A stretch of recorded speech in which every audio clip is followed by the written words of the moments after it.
Fala galera, belezinha? Jorge tá na área e sejam bem-vindos a mais um vídeo aqui no canal Hora Play. Caso seja novo por aqui, se inscreva, torne-se um da hora e se você já é um nerdola consagrado, deixa aquele like violento, além também de conferir sua inscrição e também o sininho. Bora então falar do nosso consagrado Shawn Layden aí, cara, ex-CEO da Sony Interactive Entertainment, que é aí a divisão que nós conhecemos melhor como PlayStation, certo, gente? Pois ele deu umas declarações bastante interessantes aí recentemente. Algumas a gente já tratou em live, mas neste vídeo, né, a gente vai dar uma pescada também no que ele havia falado lá. Beleza, gente? Tamo junto demais e vamos começar aqui, cara, primeiramente com a posição dele a respeito da consolidação da indústria dos games, que de certa forma pode acabar minando a criatividade. Pois, nos últimos anos a gente tem visto essa consolidação acontecer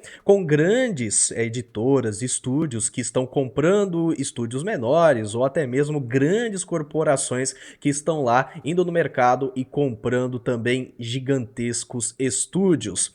O Layden aqui no caso fala, né, que isso pode ser um problema, pois ele vê que quando você tem vários estúdios sobre este mesmo guarda-chuva de uma única editora, isso vai acabar prejudicando a criatividade, pois todos vão começar a seguir o mesmo estilo de produção. Aí abre aspas para o nosso consagrado aqui. Bom, depois da compra mais recente de 70 bilhões para a Microsoft comprar a Activision Blizzard King, à medida que estes grupos começaram a se consolidar mais, acho que isso também pode acabar com a criatividade. Você os tem todos sobre este mesmo guarda-chuva, né? Sob o mesmo guarda-chuva, todos na mesma pilha de gerenciamento. Então, todos eles começaram a tomar decisões semelhantes sobre os jogos que eles fazem, porque é assim que a dona quer que eles sejam.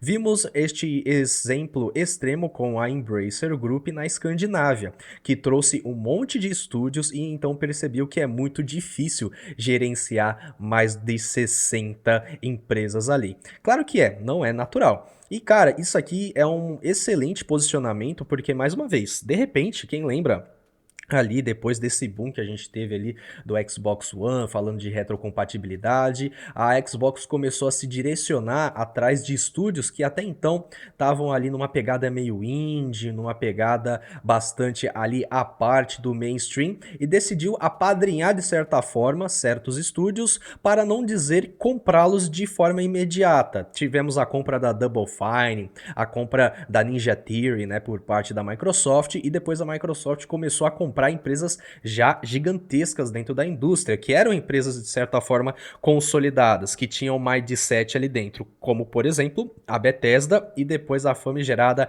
Activision Blizzard. E quem acompanha aqui os vídeos do Hora Play, assim também como as nossas lives, lembrando, né, todo domingo a gente bate um papo sensacional a respeito no mundo dos games lá no nosso consagrado boletim a partir das 5 horas, e a gente vem falando, cara, que de certa forma o que está acontecendo com a Xbox, por exemplo, ela está extremamente inchada, tem estúdios que não fazem parte, né, ali da gigantesca cadeia de estúdios da nossa querida Microsoft, que literalmente falam, olha, não dá não, Xbox, a Microsoft tá uma bagunça, não tá conseguindo gerenciar nem os projetos internos, quiçá conseguir atender ali as demandas dos estúdios que estão ali, né, os third parties desenvolvendo para o seu console. Tanto, né, que, mais uma vez, vídeo linkado aqui para você ver porque a Microsoft quer saber, né, o motivo pelo qual estes estúdios não estão querendo mais trabalhar com o Xbox, né. E aí ele fala da Embracer, e mais uma vez, gente, eu sempre ressalto o que aconteceu com a Embracer. Era uma empresa muito ambiciosa, comprou meio mundo também de estúdios, tem um monte de IP dentro do catálogo deles, só que tá tão inchado e era tanto projeto, tanta coisa acontecendo em paralelo, que eles não conseguiam, né, conseguir priorizar a qualidade diante da quantidade de coisas que estavam em execução, coisas que não poderiam ser canceladas por conta do investimento prévio, e isso aconteceu com o quê? Isso acabou levando aonde?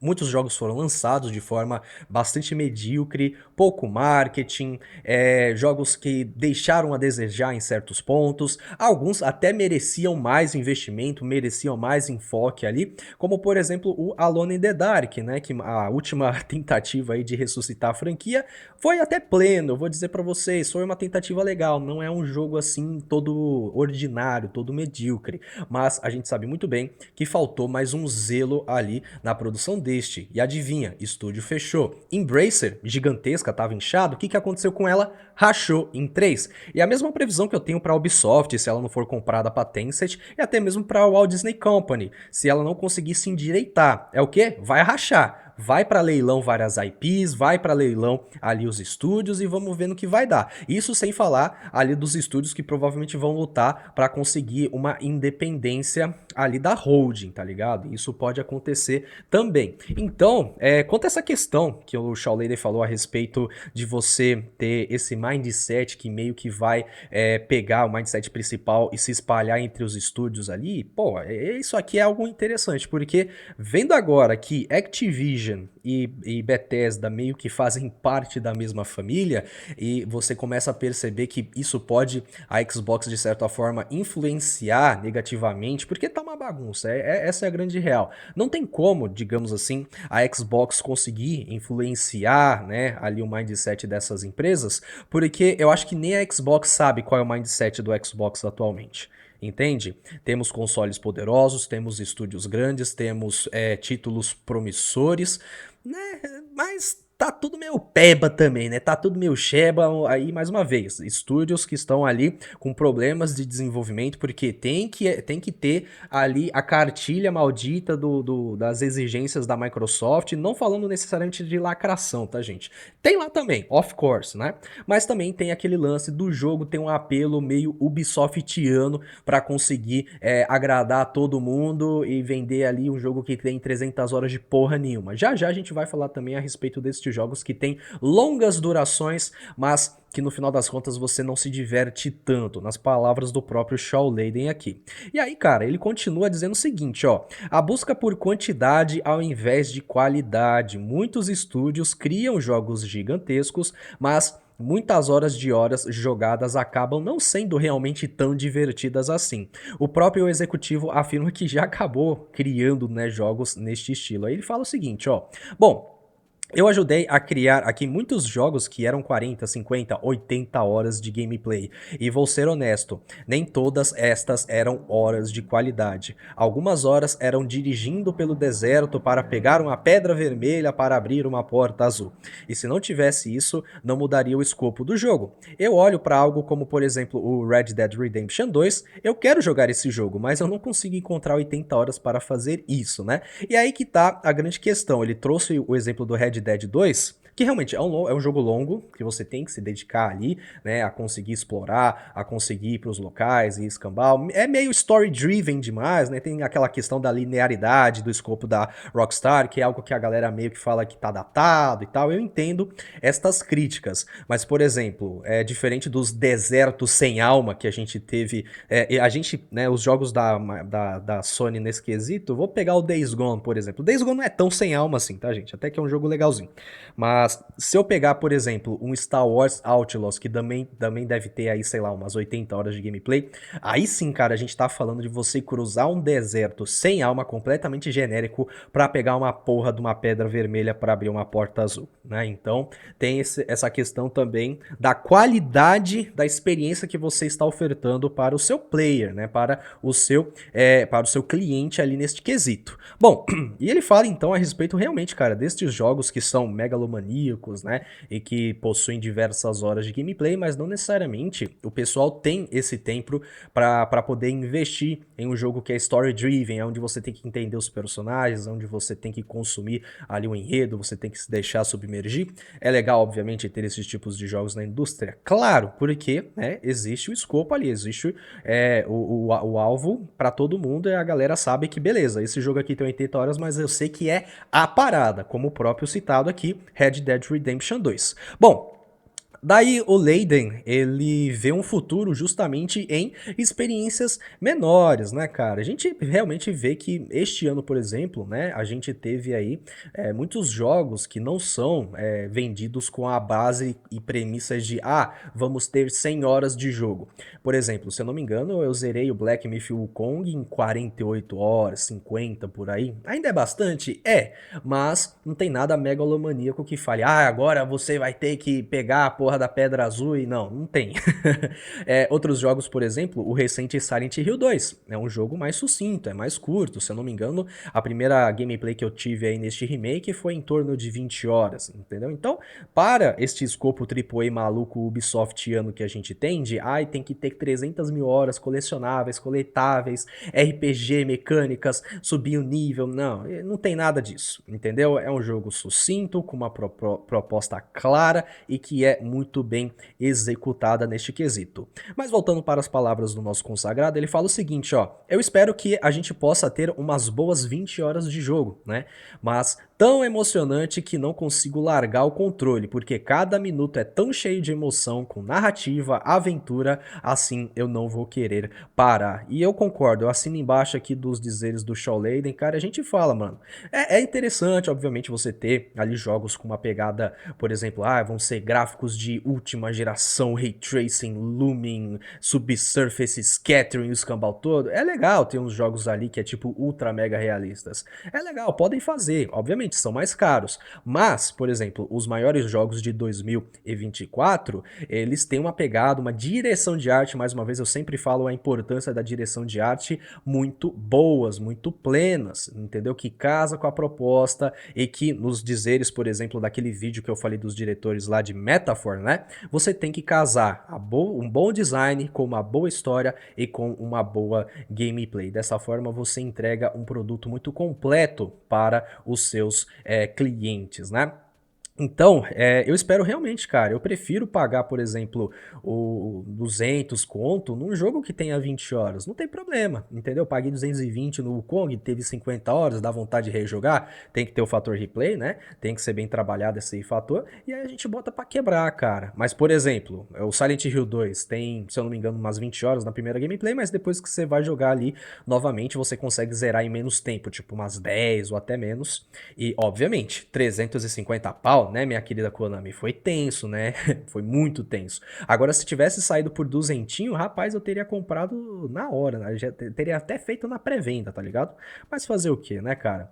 Bom, daí, não para por aqui a conversinha com o nosso querido Shaw Leiden, né, falando a respeito dessa consolidação de games. Ele também deu um parecer a respeito também da Sony, que vem fazendo portes dos seus jogos para o computador. Alguns, né, tiveram sim um sucesso relativo ali, como por exemplo o Ghost of Tsushima Director's Cut, né, que chamou bastante atenção. Mas isso, cara, é desde a época do PlayStation 4 que a Sony vem portando os jogos ali pouco a pouco. A gente teve ali de uma forma mais, digamos, leve, mais sucinta, o lançamento de Journey, né, quem lembra desse jogo do Play 3, né? Chegou no PC, depois eles lançaram ali Detroit Become Human, daí chega The Last of Us, God of War e tal. E aí, o nosso querido Shaw Leiden falou a respeito, então, destes portes de exclusivos para o PC. Falando o seguinte, lembrando, o antigo chefe da PlayStation falou que esta estratégia começou, e comentou, na verdade, perdão, que não é uma decisão feita apenas com base em dinheiro, porque realmente, cara, esses jogos, como a gente viu no vídeo recente lá sobre o Flow falando que os exclusivos mostram que o PlayStation tá muito bem, vamos que vamos. Vejam esse vídeo que é bem bacana, porque tipo, pra falar que o PlayStation tá bem com os exclusivos, eles usam a Nintendo como parâmetro. É bem legal, cara, a dinâmica do pessoal do Flow Games. E aí, cara, voltando para o Shaw Leiden, ele fala que realmente não é com base no dinheiro. Se você pegar ali a margem de vendas de um jogo exclusivo que depois tem o seu porte, obviamente que no porte tem toda aquela questão. Uma galera já jogou, uma galera que tem PC e o console vai lá, joga no console. Lançou no PC, mas eu já joguei, já tive a minha experiência, o jogo é muito story-driven, não há necessidade de jogar novamente e tal. Tem essas questões. Tem estes pormenores. Então, realmente, este porte para PC não vai com foco em agora a gente vai botar para quebrar, vamos vender para caramba. Não.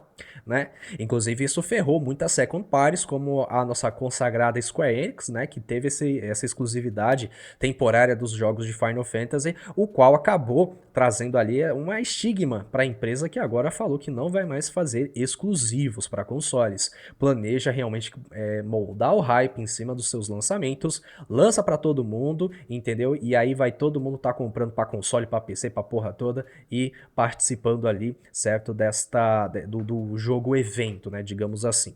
Aí ele continua falando o seguinte, ó: bom, lançamento de jogos para PC não vão trazer grandes lucros, mas sim uma forma de apresentar estes títulos para um público maior. E quem sabe aí, esse pessoal vai lá, joga o God of War 2018 no PC e fala assim: poxa vida, agora eu vou jogar o Ragnarok para o PlayStation 5. Vou comprar o PlayStation 5. Peraí. Não faz nem 2 anos que lançou o Ragnarok e já tá no PC? Ah, tamo junto, cara. Eu sou aquele gamer tranquilo assim, cara. Beleza, é exclusivo? Deixa exclusivo mesmo. Ah, mas os spoiler e o mofo, né? É FOMO, né, no caso, Fear of Missing Out. Eu não ligo, cara. Eu não ligo. Pode falar spoiler. Quando eu recebo um spoiler, eu vou falar pra vocês, cara, sinceramente. Eu até fico mais criterioso, porque eu fico vendo se a narrativa e afins fazem sentido com aquela conclusão, tá ligado? Fala assim, então isso aqui vai dar nisso aqui, entendeu? Tem um olhar meio técnico, meio maluco quanto este quesito. Mas eu entendo, obviamente, a galera que gosta de ter a experiência, que realmente não quer saber de absolutamente nada ali do jogo, do filme, do livro que eles vão consumir. Bom, abre aspas novamente para o nosso querido Xiao Xiao, e ele falou o seguinte, ó: você quer novos clientes e você tem que ir até eles, não espere que eles venham até você. E o desafio com a exclusividade é a economia em torno dela. Por ser exclusivo, você sabe, a resposta está no nome. Isso impede que apareça em outros lugares, o que significa que impede um alcance maior. Não é necessariamente pelo dinheiro, mas porque há muito dinheiro em fazer isso de qualquer maneira, mas é o fato de que esses jogadores de PC nunca irão pegar, né, ali no caso, um console por quaisquer motivos. Eu queria dar a eles uma chance de ver como é um jogo da PlayStation. Rapaz, lembrando que o Sean, ele é da época, digamos ali, consagrada, ao ápice. Tinha E3, tinha evento, mostrava o jogo do Homem-Aranha do Play 4, o God of War, o remake do Shadow of the Colossus. Então foi uma época boa, né? Quem teve o PlayStation 4 realmente estava bem feito ali de títulos, né? E não dessas sequências Shebavé que a gente está tendo para o PlayStation 5. Bom, continuando então, outro problema que nosso querido Leiden fala também é a respeito, obviamente, do custo elevado para produzir os AAAs atuais. Enquanto no passado você podia fazer um jogo grande apenas com 4 milhões de dólares, hoje este orçamento para estes games chega na casa dos 3 dígitos do milhão e o preço cobrado pelos jogos continua quase o mesmo, né? Então tem todo esse debate, né, que as empresas falam, não, tá muito caro, gente, vamos vender aqui por 70 dólares, vamos que vamos. E aí tem toda essa questão também, né, envolvendo fatores como, por exemplo, a inflação, o custo de vida, yari. A gente tratou desse assunto já diversas vezes aí. Mas que é sacanagem? Realmente é sacanagem. Mas que tal, ao invés de começar a investir 300 milhões na porra de um jogo que vai ter que agradar todo mundo, e para agradar todo mundo vocês pensam, vocês cogitam que, não, pra gente agradar todo mundo, então agora a gente tem que pegar aqui a cartilha HD TV, marcar aqui os checkbox da agenda identitária e vamos botar para quebrar. Não, meu amigo. PlayStation, 400 milhões no Concorde PlayStation. Isso tem que estar, vocês têm que pegar todos os diretores e falar o seguinte, toma essa placa aí escrito, perdemos 400 milhões porque a gente foi idiota de acreditar no identitarismo, coloca em cima de uma estante, da lareira, no escritório, tem que colocar esse aviso em todo canto para lembrar, olha, a gente foi animal, isso aqui não funciona, vamos rever as coisas? E aí a gente arruma a casa, por favor? É isso que eu entendo. Bom, e aí ele continua dizendo o seguinte, na época do PlayStation 1 você conseguia fazer jogos ali a partir de 4, 5, 6, 7 milhões de dólares. Agora, em 2024, é bem difícil este número conseguir ser um orçamento ideal para determinadas produções, pois agora você tem que vender de 15 a 20 milhões de unidades. Ou seja, cara, esse ponto aqui é interessante, lembrando, ele tava. Ele era o cabeça da PlayStation. Então, neste quesito, dele falar que uma margem de 15 a 20 milhões é, digamos ali, o break-even, né, de um console, no caso de um jogo, perdão, é o que a gente tem que tomar como parâmetro, entendeu? Obviamente para triple A's de grande orçamento, não os third parties ou até mesmo second parties que a gente viu ali, que foram mais sucintos ali, com uma produção um pouco mais básica, uma produção com orçamentos menores, né? Mas você vê, cara, o principal, olha só, o principal lançamento da PlayStation First Party, que foi um sucesso e que provavelmente custou ali um quisuco, né? Foi o nosso consagrado Astrobot. Já já a gente vai falar do Astrobot, porque é o estúdio oriental, né? O Team Asobi lá que faz. E já já o Shawn Layden também falou um pouquinho ali também do setor japonês de games. E aí ele fala o seguinte, ó, tem toda essa pecha então de você ter um custo de produção de 150 milhões, lembrando, isso aqui, cara, já tá até baixo, porque o recente Homem-Aranha 2 da Isomania, que vocês estão ligados, puro suco da Lacrate, que é esse jogo, ele custou trezentinho pra fazer. Entendeu? Mas vendeu bem, né? Vendeu bem, mas não dentro dessa faixa dos 20 milhões, pelo menos não por enquanto, né? Mas vamos ver. Que eu falei, cara, é uma marca muito forte a do Homem-Aranha, né, cara? Mesmo a indústria toda tentando destruir o coitado.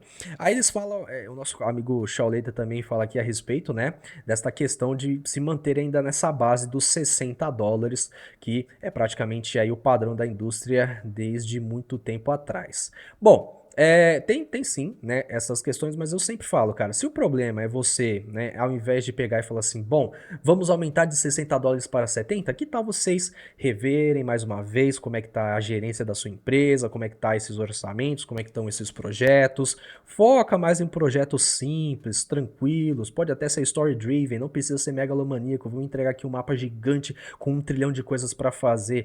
Não, rapaziada, não, vamos tentar trazer mais uns Graft Rush pra parada, mais uns Astrobots também. Isso vai ajudar até na caceta do port pra PC. Não, beleza, não é um jogo com gráficos muita mega boga, vai ser mais fácil pra fazer a adaptação, pra fazer o port. Isso é legal, caramba. Bora fazer isso, por favor? E aí, pra finalizar, trago também aqui os dizeres, olha só como é bonito. Cara, ô meu amigo, ó, sem barba ele fica feio pra caramba, né, cara? Já é feio, mas sem barba, meu irmão. E ainda que esses dentes tortos, não tem como não. Aí, cara, ele falando agora a respeito da sua perspectiva sombria, ele que é meio pessimista, viu? Vou dizer pra vocês. Deve ser por isso que ele saiu da PlayStation, né? Se eu não me engano, tá trabalhando na Tencent agora, não sei aqui, o nosso querido Shawn. Mas ele falando dos jogos japoneses, ele fala então a respeito da dissolução da consagrada Japan Studio, da Sony, e depois este, né, foi fundido ali com a Team Asobi. Aí ele foi falando o seguinte, ó, foi um evento muito triste, mas não necessariamente uma surpresa. O Alan Becker, que era chefe da Japan Studios, era um cara legal e estava se esforçando muito, mas o legado era muito grande, era difícil quando um estúdio não tem um sucesso, tem um grande sucesso durante um tempo e os funcionários esquecem como é que isso é. E então você começa a esquecer como fazer um bom trabalho de sucesso, né? E cara, isso aqui é um ponto interessante, porque a gente sempre fala em nossas lives, em nossos vídeos aqui, nos bate-papos que a gente tem dentro da Liga Nerdola como um todo, que um dos grandes erros da PlayStation foi realmente ter ceifado ali a Japan Studios, porque mais uma vez, até tá aqui na matéria, é o estúdio por trás de Ape Escape, Graft Rush, Shadow of the Colossus, Bloodborne, né, em colaboração, obviamente, com a From Software, mas a grande questão era um estúdio muito criativo, era um estúdio que sabia trazer aquela alma experimental para a PlayStation, principalmente na época do PlayStation 2, 3 e também do Play 4, né. Bom, então é interessante esse ponto aqui do Shawn ter falado a respeito do sucesso, né, da Japan Studio que não estava vingando mais. E mais uma vez, beleza, a Japan Studio não existe mais, só que as grandes mentes que trabalhavam, né, nessa empresa estão operantes ainda, né? Eles ainda estão ofertando ali bons serviços, bons trabalhos, sabe? E lembrando, Graft Rush, por exemplo, né, que começou um exclusivo do PS Vita, depois teve port pro Play 4, lançou o Graft Rush 2, vai ter filminho feito por feministinho, olha só que coisa boa. A gente já falou desse filme já, cara, tá uma coisa asquerosa.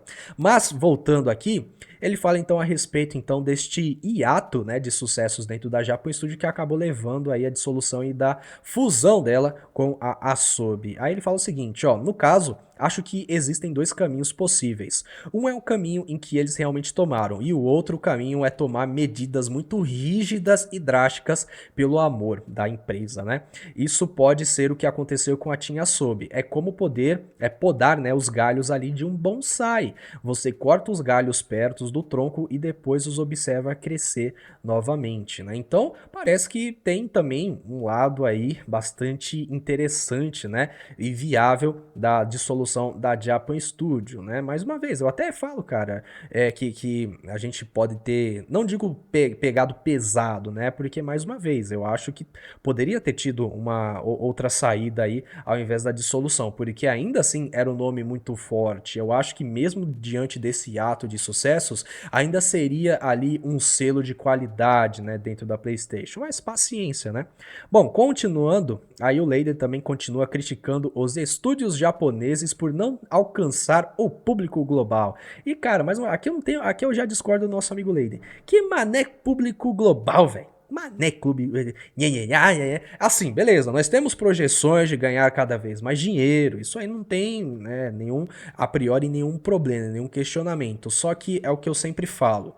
Velho, eu prefiro muito mais que você tenha o sucesso dentro do seu nicho do que você querer furar a bolha, tentar agradar todo mundo e aí sua base principal vai ser abandonada, vai ser tratada como lixo. E, né, ontem, né, saiu o vídeo aqui falando a respeito dos maiores fracassos recentes do mundo dos games e boa parte dos fracassos ali de franquias que já eram estabelecidas foi justamente por causa disso. Vamos furar a bolha, tentar agradar todo mundo e a caceta do nosso público-alvo que se foda. Eles são pouco pra gente. Agora a gente tá alcançando novos ares. Resultado, fracasso imediato, flop dos seus produtos e a quebra da empresa. Foi isso que aconteceu.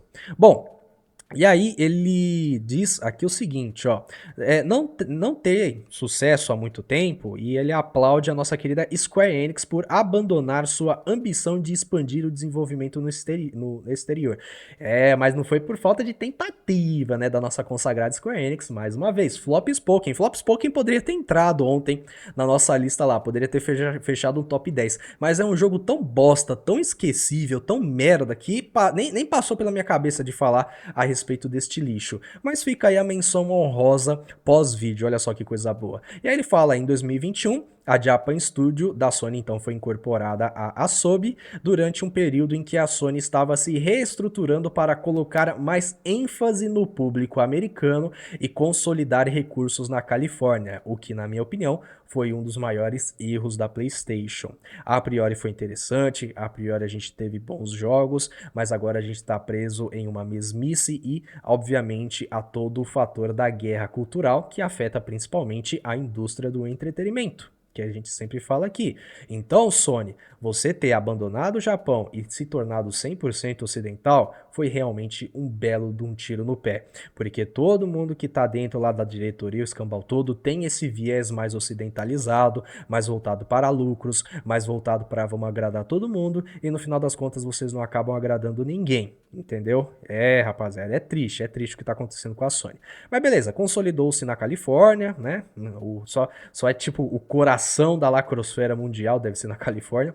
Mas embora na época os representantes da Sony afirmassem que o Japão ia continuar sendo um mercado importante, nos últimos anos os desenvolvedores japoneses fugiram da plataforma devido à crescente censura para apaziguar os padrões globais. E cara, isso já é antigo, viu gente? Tô aqui com a matéria também do Nishi Gamer falando a respeito, ó, presidente da Sony Japão falando a respeito das novas políticas que censuram temas sexuais, olha só que coisa boa, para atender aos padrões globais, aonde ele fala aqui a respeito dessa questão de conseguir equilibrar a liberdade criativa, certo? Com estas exigências globais de mercado, que é o quê? Ai, essa personagem tá muito sexualizada, gente, isso aqui não vai vender e tal. Ah, pelo pai amado, cara, esse pessoal não sabe de nada. Ah, mas a gente tá preocupado com as crianças jogando isso aqui e sendo pervertidas. Véia, pra que serve uma coisa chamada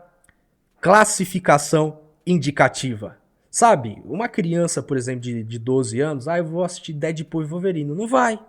Nem com o pai. porque ele vai chegar lá, vai ser barrado na caceta do cinema. Isso se o cinema também não for corrompido e falar assim, não pode entrar e pode... Na minha opinião, até que Deadpool e Wolverine é bem mais tranquilo do que essa classificação indicativa. Mas a grande questão é para isso que serve a classificação indicativa, para conseguir proteger ali pessoas que não estão preparadas psicologicamente de certos temas, de certos assuntos, sabe? Essa é a grande parada. Mas voltando então aqui para os dizeres do nosso querido Shaw Layden, ele falando também a respeito, né, aqui ó, que talvez apropriadamente a Team Asobi recentemente impressionou a indústria, né, pois mais uma vez o grande sucesso da PlayStation First Party do ano de 2024 foi a caceta do Astro Bot. É um jogo divertidinho, a galera gostou bastante, né? Provando que a PlayStation talvez não apenas somente um console de filmes interativos, mas você também pode ter bons jogos, plataformas ali com propostas mais simples, mais humildes, de você realmente só sentar lá e se divertir com a caceta do título, entendeu? Então o Astro Bot, de certa forma, traz aquela vibe que a Nintendo domina no mercado praticamente desde sempre, que é jogos mais simples, que pode até ter sua profundidade ali, dependendo da proposta, mas como um todo, eles querem focar na diversão. É isso mesmo, meu querido Neil Druckmann, jogos precisam ser